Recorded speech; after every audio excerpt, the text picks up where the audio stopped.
खबर इस वक्त आ रही है जीतन राम मांझी का आरजेडी पर हमला। आरजेडी के गुंडे कैमरे के पीछे हमले करते थे। जमुई में तेजस्वी के इशारे पर गाली दी है। दलित नेता को मां बहन की गाली दी गई है। अपमान का बदला बिहार की जनता लेगी, ये कहा जा रहा है जीतन राम मांझी की ओर से कि सब कुछ तेजस्वी की मौजूदगी में हो रहा था। जनता जवाब देगी, जनता बदला लेगी, अपमान का बदला बिहार की जनता लेगी। क्या कहा, देखिए देख रहे हैं आप जीतन राम मांझी जिन्होंने साफ तौर पे पलटवार किया है जो कुछ हुआ है आरजेडी के कार्यकर्ताओं की ओर से तेजस्वी की रैली में।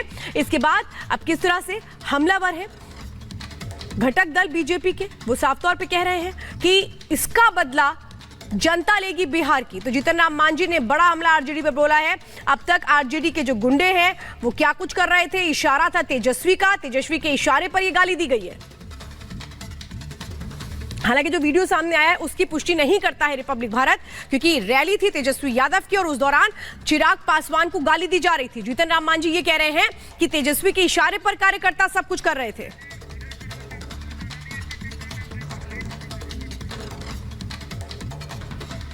तो गाली वाले वीडियो पर तेजस्वी यादव बैकफुट पर आ गए हैं। तेजस्वी का कहना है कि कई लोग इस तरह से गालियां देते हैं और जब मंच से नीचे कोई कुछ कहता है तो मंच पर सुनाई नहीं देता।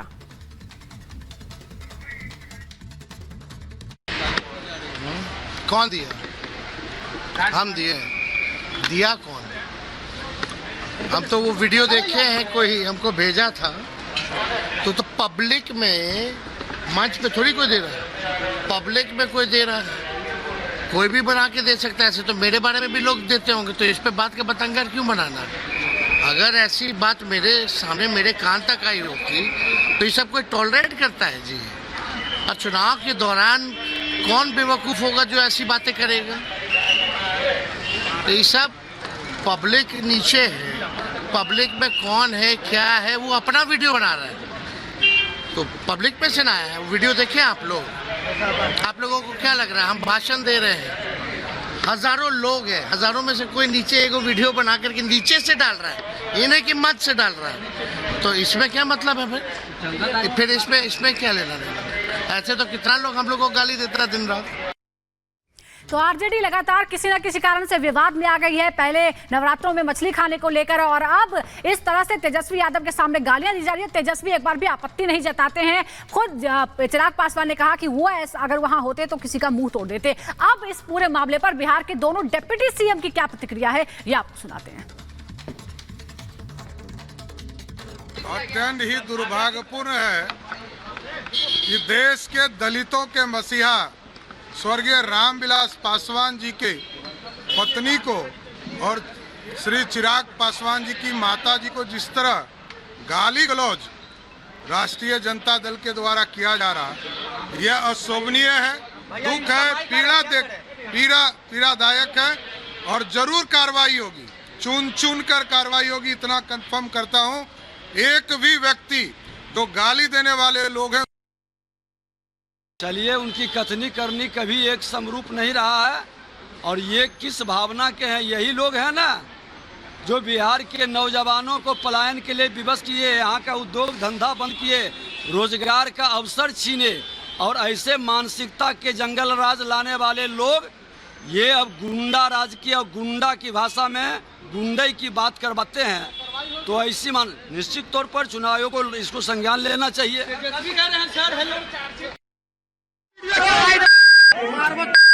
चिराग पासवान के रुक जितना खड़ा करते रहे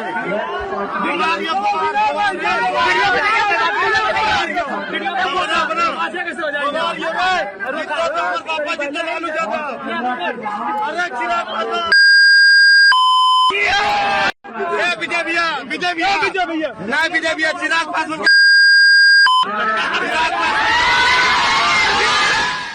जाता है। कल पहले चरण के मतदान होने, मतदाताओं से क्या आप लोग अपील कीजिएगा? मतदाताओं से केवल एक ही अपील है कि प्रथम चरण का मतदान होना है। जो समाज में अमन चैन कायम हुआ है, जिसके बदौलत विकास के मानक तय किए गए हैं, तो राजनीति में उन्मादी तत्व जो हैं, जिनके पास अपनी विरासत संपत्ति सृजन का शहीद हुए हमारे सुरक्षाकर्मी भी कुछ घायल हुए। उन सबको हमारी संवेदनाएं हैं और इसमें कोई राजनीति का सवाल ही नहीं है। मुठभेड़ में मारे गए नक्सलियों को शहीद कहकर कांग्रेस पार्टी ने लोकतंत्र पर प्रहार किया है।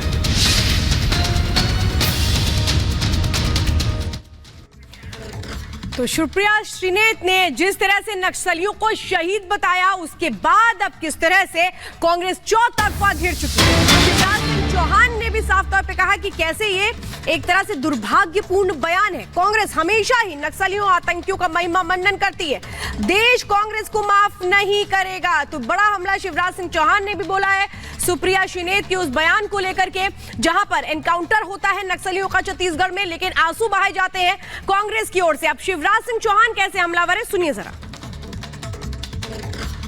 इससे बड़ा दुर्भाग्यपूर्ण कुछ नहीं है। कांग्रेस हमेशा नक्सलियों आतंकवादियों को महिमा मंडित करने का पहले भी पाप कर चुकी है। इसके लिए देश कांग्रेस को कभी माफ नहीं करेगा। जोरदार हमला बोला है। सुरक्षा बलों का अपमान कांग्रेस की पहचान है। सुरक्षा बलों का मनोबल गिराने का काम करती है कांग्रेस। नक्सलियों से ये रिश्ता क्या कहलाता है, सवाल भी पूछा है शहजाद पूनावाला ने। प्रेस कॉन्फ्रेंस की और जोरदार हमले बोले और तमाम वो घटनाएं गिनवाई जब जब कांग्रेस ने सुरक्षा बलों का मनोबल गिराया और आतंकियों और नक्सलियों का मनोबल बढ़ाया। सेना का अपमान, सुरक्षा बलों का अपमान, आतंकी मेरे भाईजान, क्या यही कांग्रेस पार्टी की बन चुकी है पहचान?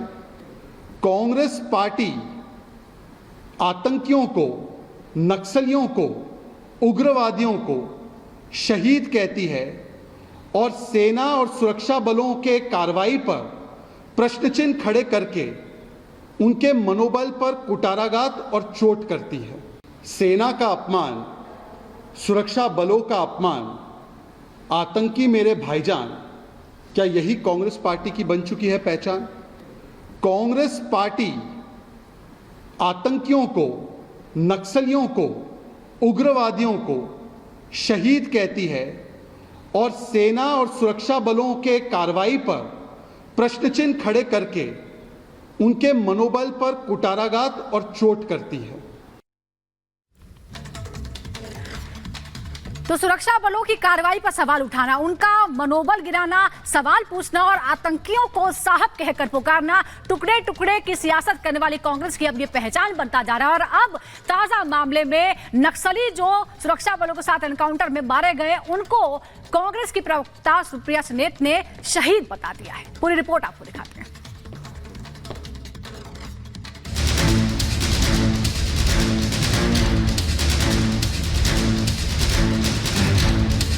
और उन सब लोग जो शहीद हुए, हमारे सुरक्षाकर्मी भी कुछ घायल हुए। उन सबको हमारी संवेदनाएं। सुनिए ये बयान, कैसे कांग्रेस की सीनियर प्रवक्ता नक्सलियों को शहीद बताकर संबोधित कर रही है। इस बयान से लगता है कि कांग्रेस नक्सलवाद का समर्थन करती है। कहीं न कहीं इस बात की ओर इशारा हो रहा है कि उनकी ये सोच टुकड़े टुकड़े वाली है। इस बयान में कहीं न कहीं देश विरोधी सोच दिखाई दे रही है। लोकसभा चुनाव के पहले चरण में छत्तीसगढ़ के नक्सल प्रभावित इलाके में वोटिंग होनी है, लेकिन उससे पहले ही 29 नक्सलियों का सफाया हो गया, जो कांग्रेस को इतना नागवार गुजरा कि इस मुठभेड़ को ही फर्जी बता दिया। यहाँ तक तो ठीक था, लेकिन कांग्रेस का असली चेहरा तो तब सामने आया जब कांग्रेस की प्रवक्ता सुप्रिया श्रीनेत ने नक्सलियों को शहीद बता दिया। लगता है इसकी बिल्कुल गहन जांच होनी चाहिए और उन सब लोग जो शहीद हुए, हमारे सुरक्षाकर्मी भी कुछ घायल हुए, उन सबको हमारी संवेदनाएं हैं। कांग्रेस के इस नक्सल प्रेम पर छत्तीसगढ़ से लेकर दिल्ली तक के बीजेपी नेता हमलावर हैं और सवाल कर रहे हैं कि क्या कांग्रेस में वामपंथी हावी हो गए हैं? क्या कांग्रेस को